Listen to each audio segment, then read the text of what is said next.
the Canadian ambassador in the Czech Republic, and I'm delighted to have that opportunity to represent Canada and Canadians in the Czech Republic, in the city and the country where I was born. That makes it extra special for me.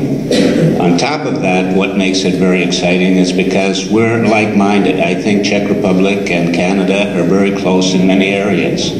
We, Czechs and Canadians, are entrepreneurial, innovative people, business-oriented. We both love nature. Canada's a big country, Czech is small geographically, but the nature is very similar.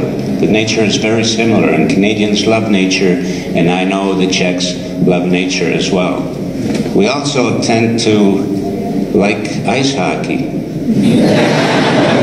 And I don't know who likes it better, whether the Czechs like it better or the Canadians like it better, but we'll see in the next month or so what will happen.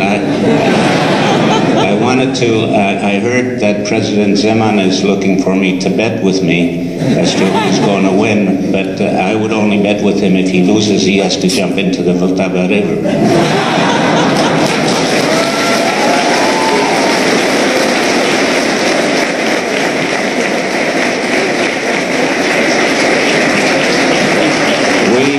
But we do have many things in common where it's much more serious than that. Obviously, what your topics are and the organizations that you're dealing with, the United Nations, NATO, and EU. Canada has been a long-time member of all of these organizations, not the EU, but even the EU, we have very close relations with the EU, not only in terms of from democracy and human rights, to the economic situation. Canada now concluded a trade agreement called the Comprehensive Economic and Trade Agreement between the EU and Canada.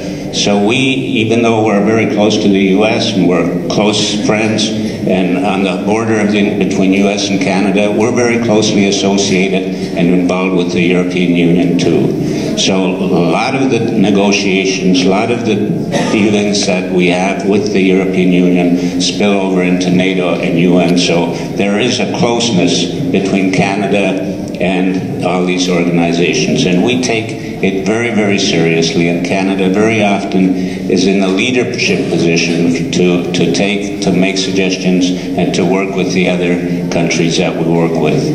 I will not dwell on the two main issues that are affecting the world today. Others have spoken about it, and you will be debating it, namely the Ukraine and Russia on one side. I will take my personal position on that, and that is, do not underestimate Mr. Putin and Russia.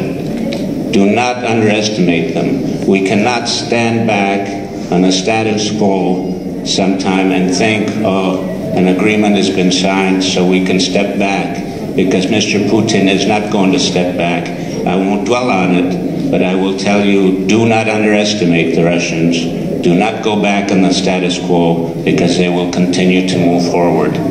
I say that from experience from my age, because I've been around a little bit, and I've had the Russians chase me and my parents and my family. So I think the Cold War, we don't want to go back to the Cold War. We don't want to go back to war. Nobody wants to have a war.